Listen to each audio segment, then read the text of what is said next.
Il-Prim Ministru Robert Abela saħaq fuq l-importanza li l-politika ta' koeżjoni tibqa' fil-qalba tal-prijoritajiet Ewropej biex jintlaħaq bilanċ li jirrifletti realtajiet u l-isfidi ta' kull stat membru.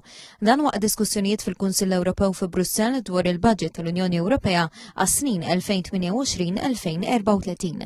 Matul id-diskussjonijiet bejn il-mexxejja Ewropej li bdew il-ħamis fil-għaxija u komplew il-ġimgħa, Dr. Abela sostna li l-fondi ta' koeżjoni għandhom jibqgħu strument ewlieni biex jitnaqsu id-differenzi bejn ir-reġjuni Ewropej u biex ikomplu jippromovu l-iżvilupp ekonomiku u soċjali fl-istati membri.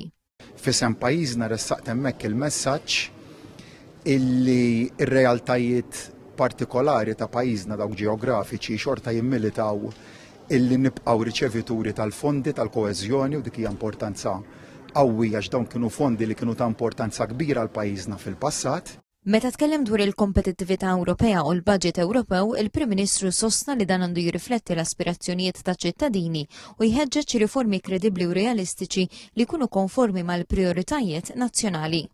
Il-konklużjonijiet tal-Kunsill huma dak li mirajna lihom aħna bħala pajjiż u għalhekk inħares il-qudiem illi issa li nersqu lejn it-taħdidiet aktar intensivi tal-budget illum għamilna platform solidu għal pajjiżna li jippermettilna nibnu fuqu biex nerġgħu nġibu dak il-budget tant importanti ta' fejda l pajjiżna li se jwassal għal titjib fil-kwalità tal-ħajja tal-poplu tagħna.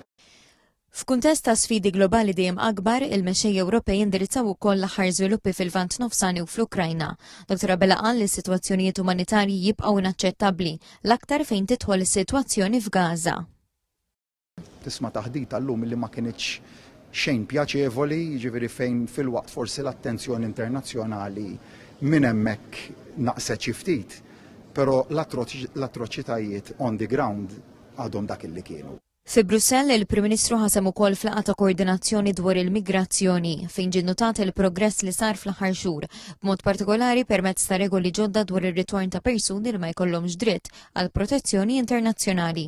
Dr. Abela qal li l-priorità issa għandha tkun l-implementazzjoni effettiva tal-miżuri miftema u appella l-aktar kooperazzjoni bejn il-pajjiżi Ewropej u pajjiżi tal-oriġini u ta' transitu biex jiġu indirizzati aħjar l-isfidi marbuta mal-immigrazzjoni irregolari.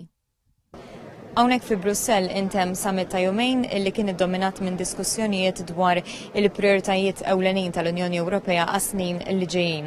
Għal Malta serva ta' opportunità oħra biex pajjiżna wkoll iressaq il-prijoritajiet tiegħu fuq livell Ewropew. Trisha Falzon minn Brussell għal TVM News.